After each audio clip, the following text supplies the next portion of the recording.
우리 다 함께 사도행전 2장 4절 말씀을 합독하시겠습니다. 시작. 그들이 다 성령의 충만함을 받고 성령이 말하게 하심을 따라 다른 언어들로 말하기를 시작하니라. 아멘. 우리 함께 봉독한 사도행전 2장 4절의 말씀을 가지고 제목을 한번 따라 하실까요? 방언의 목적과 기능들, 이런 제목으로 함께 사도행전 2장 4절로부터 13절까지의 내용들을 가지고 함께 은혜를 나누겠습니다. 2장 4절을 제가 다시 한번 읽겠습니다. 그들이 다 성령의 충만함을 받고 성령이 말하게 하심을 따라 다른 언어들로 말하기를 시작하니라 그랬어요. 성령님은 예수님의 약속을 받아 예루살렘을 떠나지 않고 마가의 다락방에 모여서 주님이 약속하신 것을 기다리며 기도하는 예수 그리스도의 제자들에게 약속하신 성령을 오순절날 보내어 주셨습니다. 불의 혀같이 갈라지는 형상으로 또 급하고 강한 바람 소리의 형태로 성령이 제자들에게 임하셨어요.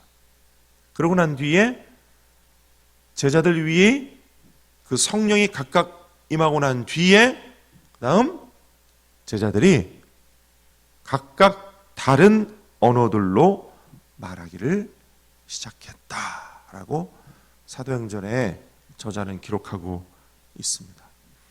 성령이 불의 혀같이 급하고 강한 바람같이 임하니까 그 다음 다른 언어들이 시작되었다. 성경이 기록하고 있는 이 다른 언어들은 뭘까? 우리가 흔히 알고 있는 방언인데 이 다른 언어들이라고 표현된 이 방언은 그 방언을 듣는 이들에게는 그 뒤에 내용이 들어보니까 각각 자기네 언어로 알아들을 수 있는 언어였어요. 제가 며칠 전 새벽 예배 때 각각에서 온 사람들이 자기네 언어로 알아들을 수 있는 말들이었기 때문에 이 방언은 신령한 은혜의 언어이면서도 결국 선교의 언어였다. 제가 이렇게 말씀을 드렸잖아요. 어쨌든 듣는 사람들은 각각의 언어들로 자기네 말로 알아들을 수 있는 언어였어요. 그러나 그 방언을 말하는 사람들은 본인에게는 전혀 그 언어에 대한 예배 지식이 없었어요. 자기도 모르는 외국말을 하고 있는 것이죠. 방언을 말하는 사람에게는 본인도 모르는, 사전에 본인도 알지 못하던, 전혀 예배 지식도 없고 배운 적도 없는 외국말을 하는 것이었습니다. 성령님은 왜 성령의 침례를 부어주시면서 방언을 말하는 사람도 알아듣지 못하는, 자기도 모르는, 배운 적도 없고 본인도 알아듣지 못하는 그런 외국말을 방언의 축복으로 허락하셨을까요? 라는 관점에서 말씀을 묵상하다가 주님께서 저에게 주신 메시지들을 오늘 새벽에 함께 나누기 원하는 것입니다. 그래서 제가 제목을 방언에, 따라할까요? 방언의 목적과, 방언의 목적이 있을 것이다. 그리고 기능들이 있을 것이다. 라는 관점에서 여러분과 함께 나누기 원하는 것입니다. 첫째로 방언의 목적입니다. 방언은 첫째로 하나님을 향한 기도입니다. 믿으십니까? 우리가 방언 기도 할 때 방언은 하나님을 향한 기도입니다. 믿으시죠? 방언은 우리가 랄랄라 따따따라고 만약에 방언을 한다고 칩시다. 그게 하나님을 향한 기도요, 주님을 향한 우리의 영적인 기도이다 라는 사실을 여러분 꼭 잊지 않기를 바랍니다. 방언은 하나님을 향한 우리의 기도이다라는 거예요. 마가다락방에서 제자들이 기도하면서 그들이 성령의 침례를 받고 그 다음 방언 말하기를 시작했는데, 그건 역시 하나님을 향한 신령한 언어로, 또 각자의 언어로, 외국말로 하나님께 기도하는 것이었습니다. 제가 방언에 관해서 며칠 전 새벽 예배하면서 왜 여의도수목교회 필리핀 단기 선교팀이 실제로 있었던 이야기라고 이야기한 내용 기억나세요? 필리핀 섬에서 마지막 내일이면 다시 섬을 나오는 날인데 전날 밤 성령대망회 하다가 그 필리핀 원주민이 두 손을 들고 성령님 나에게 성령주의소, 성령주의소, 경상도 말로, 한국말 경상도 말로 성령주의소, 성령주의소 했다는, 그 집회가 다 끝나고 너 한국말 할 줄 아냐? 모른다. 너 한국말 중에서도 경상도 사투리로 네가 기도했다. 난 모르는 거다. 하나님의 은혜가 방언으로 임할 때 여전히 그 필리핀 그 청년도 하나님께 기도하고 있었던 거죠. 할렐루야. 방언은 기도라는 사실을 꼭 잊지 말아야 합니다. 하나님께서 주신 방언이라는 신령한 언어로 하나님께 기도하는 것이었다. 우리도 방언은 주님을 만나는 기도라는 사실 먼저 꼭 기억하시기를 바랍니다. 방언은 영적인 언어다. 방언은 하나님과의 만남이다. 방언 기도 시간은 내가 랄랄라 따따따 무슨 뭐 신령하고 이상한 언어로 기도하는 것을 연습하는 게 아니고, 방언은, 그 방언 기도 시간은 내가 내 영으로 하나님을 만나는 시간이다. 나는 이 방언이 한국말이 아니기 때문에 어떤 의미인지를 말이나 단어나 이런 것들로는 알 수 없지만, 어쨌든 방언 기도 시간은 하나님을 만나는 은혜의 시간으로, 주님과의 교제의 시간으로, 영적으로 주님과 대화하는 시간으로 기도하는 것이다. 그러므로 이 방언은 영적인 언어다. 꼭 기억하실 수 있기를 축원드립니다. 그래서 이 방언은 영적인 언어요, 성령의 침례의 선물로 오는 외적인 표적이기 때문에 가끔요, 진짜 방언이 아닌 가짜 방언이 귀신의 역사에 의해서 오는 경우도 있었습니다. 제가 순복음 신앙생활 하면서 많이 봤어요. 가짜 방언이 있습니다. 이상한 영으로부터 온 다른 방언이 있습니다. 예를 들면 이렇습니다. 가짜 방언은 기도하면서 방언 기도를 한다고 하는데 그 기도 소리가 일단 이상합니다. 일단 이상해요. 제가 분당교회에서 사역을 할 때 청년들 중에 평일날 직장도 없고 학업도 다 마쳤기 때문에 평일날 교회에서 거의 상주하다시피 했던 그런 청년들이 있어요. 그 청년들이 점심때쯤 되면 이제 사무실로 찾아옵니다. 뭐 목사님 점심 같이 하실래요? 또는 뭐 점심을 사주세요? 뭐 이런 이제 와요. 근데 같이 이제 교제를 하거나 밥을 먹거나 이러다 보면 청년들이 저한테 이제 그런 얘기를 해요. 목사님, 제가요 오전에 대성전에 와가지고 대성전 항상 개방되어 있으니까 기도를 하고 있는데 저쪽에서 기도하고 있는 어느 분이 기도를 하는데 그 방언 기도 소리가 완전히 귀신 소리 같아요. 막 이런 소리를 하면서 근데 소름이 쫙 끼쳐요. 이런 경우도 있었고요. 목사님, 또 반대편 저쪽에서 기도하고 있는 어느 분은요 기도하는데요 방언이요 꼭 욕 같아요. 지나가면서 이렇게 들어보니까 진짜로 무슨 욕을 하더라고요. 방언 기도를 하면서 무슨 욕을 해요. 진짜? 그래서 제가 가봤어요. 밥 먹고 난 뒤에 저도 그 대성전에 가서 이렇게 가만히 앉아서 이렇게 봤어요. 그랬더니 그 청년들의 말이 맞아요. 어떤 분은 방언 기도를 하는데 완전 귀신 소리예요. 귀신 소리. 어떤 분은 방언 기도를 하는데 욕을 하시더라고요. 욕을 하세요. 한국말 욕을 하더라고요. 그게 과연 진짜 하나님의 거룩하고 신령한 은사로 내려온 방언일까? 저는 아니라고 봅니다. 그렇죠? 네. 그런 방언도 있다. 그러므로 영적인 언어이기 때문에 내가 방언하면서도 분별은 해야 된다. 그리고 나중에 기능들에서 또 말씀드리겠지만 방언은요, 방언을 자랑거리로 삼는 기도가 아닙니다. 가끔 옛날에 방언을 자랑거리로 삼는 분이 있어요. 그건 아니다.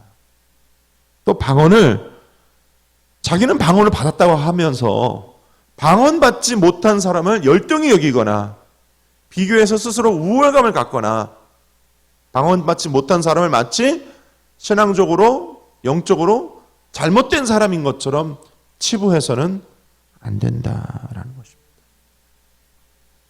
그러므로 방언하는 사람에게 영적인 유익은 있지만 방언 기도 시간이 하나님과 친밀해지는 은혜의 시간이지만 동시에 방언하는 자는 은혜로워야 한다. 성령과 친밀해야 한다. 성령의 열매를 맺어야 한다. 하나님의 거룩함이 있어야 된다는 거예요. 꼭 기억해 주시기를 바랍니다. 큰 두 번째로 방언의 기능들을 생각해 보겠습니다. 방언의 기능들, 방언은 어떤 기능이 있을까? 첫째로 방언은 성령 침례의 외적인 첫 번째 표적입니다. 외적 증거로서의 방언의 기능이 있습니다. 내가 성령의 충만함을 간구하다가 성령의 침례받기를 간구하다가 어느 순간 내 입에서 혀가 꼬이고 나도 알지 못하던 방언이 터져 나오면 나는 성령 침례 받았구나 라고 확신하셔도 됩니다. 왜냐하면 성경에 보니까 방언은 성령 침례의 외적 표적이기 때문입니다. 그러므로 방언은 성령 침례 받았다는 표적이다. 할렐루야. 오늘 본문의 사도행전 2장에서도 제자들이 성령의 바람같이 불같이 갈라지는 것이 임하여 각각 다른 언어들 방언으로 기도했다라고 쓰여 있기 때문에 그렇지, 성령 침례 받으면 방언하게 되지. 방언은 성령 침례의 외적인 표적이다. 여러분 아실 수 있기를 바랍니다. 사도행전 뒤에 10장에 가면 베드로가 고넬료의 집에서 예수 그리스도를 전파합니다. 그때에도 베드로가 예수 그리스도의 복음 전파하고 고넬료의 집 안에 있는 고넬료와 및 온 가족들을 향해 안수 기도할 때 그들이 다 성령을 받고 방언하는 역사가 일어납니다. 할렐루야. 또 그 뒤에 가면 사도행전 19장에서 사도 바울이 에베소에서 너희가 믿을 때 성령을 받았느냐 물어요. 그랬더니 에베소 성도들이 우리가 성령이 있음도 알지 못했습니다. 이렇게 얘기합니다. 그래서 사도 바울이 성령 받으면 하면서 거기서 에베소 교인들에게 설교를 합니다. 너희가 믿을 때 무슨 침례를 받았냐? 우리는 요한의 침례라는 그 침례를 받았습니다. 그 요한의 침례는 회개의 침례다. 그런데 그 요한도 내 뒤에 오시는 이를 믿으라. 그럼 불과 성령으로 너희에게 침례를 주실 것이요. 그랬다. 이 이야기를 사도 바울이 전하면서 사도 바울이 그곳 에베소에 있는 성도들에게 안수하니 그들이 다 성령의 침례를 받고 방언도 말하고 예언도 말했습니다. 할렐루야. 그러므로 이런 표적들을 보면 방언은 성령 침례 받는 외적인 첫 번째 표적이구나. 우리는 알 수가 있어요. 그러므로 저와 여러분들이 방언을 외적인 표적으로 삼는 그런 우리 순복음 교인들 되시기를 축원합니다. 이 방언을 받지 못한 사람들에게 성령 침례 받으려고 말할 수 있는 것이 이런 이유이기 때문이에요. 그러므로 성령 침례 받으라고, 그래서 방언 기도하라고, 방언 기도에는 이런 은혜가 있고 이런 기능이 있으니 성령 침례를 사모하고 방언 받으라고 권유할 수가 있는 것입니다. 그런 권유의 이유 두 번째, 이 방언의 기능은 은사로서의 방언이다. 9가지 은사로서의 방언이 있어요. 고린도전서 12장에 보니까 10절, 11절에 성령의 9가지 은사들 중에 이런 이야기가 있습니다. 어떤 사람에게는 함께 읽습니다. 어떤 사람에게는 능력 행함을, 어떤 사람에게는 예언함을, 어떤 사람에게는 영들 분별함을, 다른 사람에게는 각종 방언 말함을, 어떤 사람에게는 방언들 통역함을 주신다. 이 9가지 은사 안에 방언과 방언 통역이 있어요. 여러분, 이 9가지 은사들이 왜 있느냐? 성령 받아 9가지 은사를 받으면 그걸로 뭐 하라고? 자랑하라고? 아니요. 교회 안에서 교회의 유익을 위해 그 은사를 사용하라고. 그러니까 그 9가지 은사 중에 나온 방언과 방언 통역도 결국 교회의 유익을 위한 은사예요. 따라합시다. 방언은 교회의 유익을 위한 은사다. 그러니까 조윤기 목사님이 이렇게 구분해서 말씀하셨어요. 외적인 표적으로서의 방언은 본인이 성령 침례 받았다라는 확신을 얻기 위한 방언이고, 교회의 유익을 위한 방언의 은사가 또 따로 있다. 동시에 우리가 방언 기도를 교회 안에서 할 때 그 방언은 교회의 유익을 위하여 사용되어져야지, 방언 가지고 자기의 유익을 구하거나 남 앞에서 자랑하거나 방언을 가지고 이상한 일을 해서는 안 된다라고 조영기 목사님은 많이 말씀하셨습니다. 특별히 이제 고린도전서 12장 30절에 보면요, 사도 바울이 이런 얘기를 해요. 다 병 고치는 은사를 가진 자이겠느냐? 다 방언을 말하겠는 자이겠느냐? 다 통역하는 자이겠느냐? 고린도 교인들에게 은사에 관해서 이야기하면서 다 방언을 말하는 자이겠느냐? 다 통역하는 자이겠느냐? 그러니까 어떤 사람에게는 다른 은사를 주시고 어떤 사람에게는 방언 통역의 은사를 주시는 거다. 그게 우연히 있는 게 아니고 너는 받았고 나는 못 받았으므로 너는 열등하고 이게 아니다. 은사로 나누어 주시는 것이다. 그러니 각각 받은 은사대로 교회의 유익을 위해 아름답게 사용하라고 사도 바울은 고린도 교인들에게 이야기하고 있어요. 그러므로 방언 통역도 다 아름답게 교회의 유익을 위해 서로 돕는 목적으로 사용하실 수 있기를 축원드립니다. 조영기 목사님도요, 통성 기도를 하실 때 본인도 강대상에서 방언 기도를 하시고 그 다음 방언의 통역으로 신유의 선포를 하셨어요. 그 기능은 조영기 목사님이 방언의 은사와 또 믿음의 은사, 능력 행함의 은사들을 각각 골고루 시행하신 거예요. 그러니까 제가 신학을 공부하고 나니까 조 목사님이 그냥 기도하다가 그냥 아무렇게나 하는 게 아니다라는 사실을 알았어요. 조 목사님도 방언 기도를 먼저 하시고 그 다음 그 방언의 통역으로 신유의 선포를 하셨던 거예요. 믿음의 은사를 사용하여 신유의 선포를 하셨던 거예요. 그 선포의 주인공이 누군지는 몰라요.